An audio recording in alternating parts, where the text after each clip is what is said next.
যদি বৃদ্ধ বয়সে সম্মানের সাথে স্বাধীনভাবে বাঁচতে চান তাহলে নিজের সন্তানকে কখনো নিজের অভিভাবক বানাবেন না।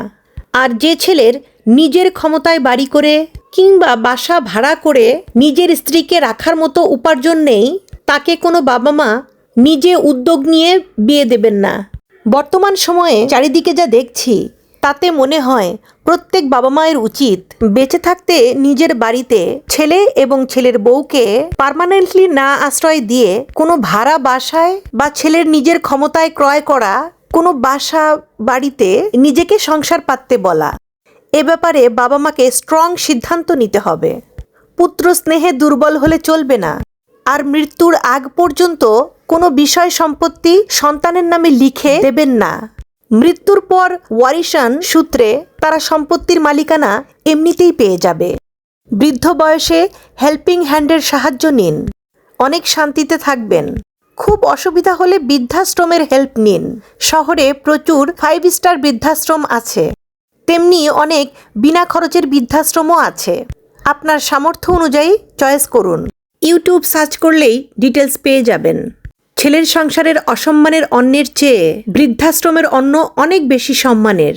ইয়াং বয়সে যে কষ্ট সহ্য করা যায়, বৃদ্ধ বয়সে অসুস্থ ক্ষয়িষ্ণু শরীরে সেই কষ্ট সহ্য করা খুবই কষ্টকর। নিজের সঞ্চিত টাকা পয়সা সম্পত্তির দলিল সব নিজের কাছে রাখুন। বর্তমান সমাজ ব্যবস্থায় ওটাই আপনার বৃদ্ধ বয়সের শক্তিশালী অবলম্বন। আমার ছেলে সোনার ছেলে, এই ভুল ধারণা ত্যাগ করুন।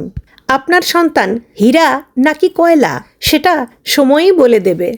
বহু ছেলেমেয়েরা কর্মসূত্রে শহরের বাইরে বা দেশের বাইরে থাকেন। তাদের বাবা মা যদি বাড়িতে একা একা থাকতে পারেন তাহলে আপনি বা আপনারা কেন পারবেন না? আপনার সন্তানের যদি মানসিকতা ভালো হয় তাহলে সে দূর দেশে থেকেও আপনার সঙ্গে নিয়মিত যোগাযোগ রাখতে পারবেন, আপনার দেখাশোনাও করতে পারবেন। সবটাই তার ইচ্ছের উপর নির্ভর করছে। এই ডিজিটাল যুগে গোটা পৃথিবী এখন মানুষের হাতের মুঠোয়। কোনো কিছুর জন্যই আপনাকে অসুস্থ শরীর নিয়ে বাইরে বেরোতে হবে না। কাঁচা বাজার থেকে এসি সব কিছুই আপনি ঘরে বসেই পেয়ে যাবেন। আপনার দেখাশোনার জন্য আপনার সন্তানকে আপনার কোলের কাছে থাকতেই হবে এমন কিন্তু কোনো কথা নেই।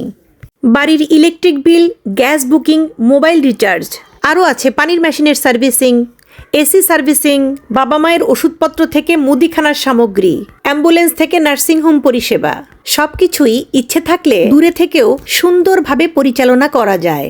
আর যদি সদিচ্ছা না থাকে তাহলে আপনি পাশের ঘরে মরে পড়ে থাকলেও আপনার সন্তান আপনার খোঁজ করবে না। শুনতে খারাপ লাগলেও এটাই বর্তমান বাস্তবতা। আপনি যদি নিজের অভিভাবকত্বে বাস করেন তাহলে আপনি সহৃদয় বহু মানুষের হেল্প পাবেন। আর আপনি যদি আপনার সন্তানের অভিভাবকত্বেই থাকেন তাহলে আপনার সন্তানের কদর্য ব্যবহারের কারণে আত্মসম্মান রক্ষার্থে তারা কেউ আপনার ঘরের ছায়াও মাড়াবে না। এবার আপনি ঠিক করুন আপনি কি করবেন।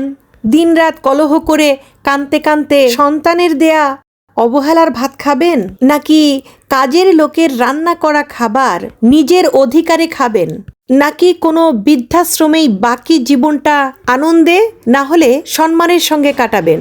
সবটাই আপনার চিন্তা ভাবনা এবং চাওয়ার উপর নির্ভর করছে। আমরা বাবা মাকে শিখিয়েছি সন্তান মানেই ভরসা, কিন্তু আজকের সময়ে এটাই সত্য। ভরসা মানুষ হতে পারে, কিন্তু অভিভাবক হওয়ার দায়িত্ব কাউকে দেয়া যায় না। নিজের জীবন, নিজের সিদ্ধান্ত, নিজের সম্পদ, এগুলো যতদিন নিজের কাছে থাকে ততদিন মানুষ সম্মানে বাঁচে। আর যেদিন সবকিছু অন্যজনের হাতে চলে যায় সেদিন থেকে শুরু হয় আপোষ, অপমান আর নীরব কষ্ট। সন্তানকে ভালোবাসুন, কিন্তু নিজের জীবনকে তার ওপর নির্ভরশীল করে তুলবেন না।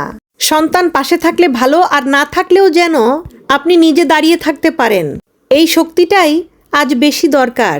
এই কথাগুলো একটু তিক্ত হলেও সত্য কখনো মিষ্টি হয় না। আজকে যদি আমরা সময় থাকতে সাবধান না হই তাহলে আমাদের বৃদ্ধ বয়সটা কারো দয়ার উপরে নয়, নিজের সম্মানের উপর দাঁড়াবে। সন্তান আমাদের জীবন, কিন্তু আমাদের জীবন যেন সন্তানের ওপর অধীন না হয়। সরি গাইজ, এটা আমার ওপিনিয়ন ছিল। Thank you.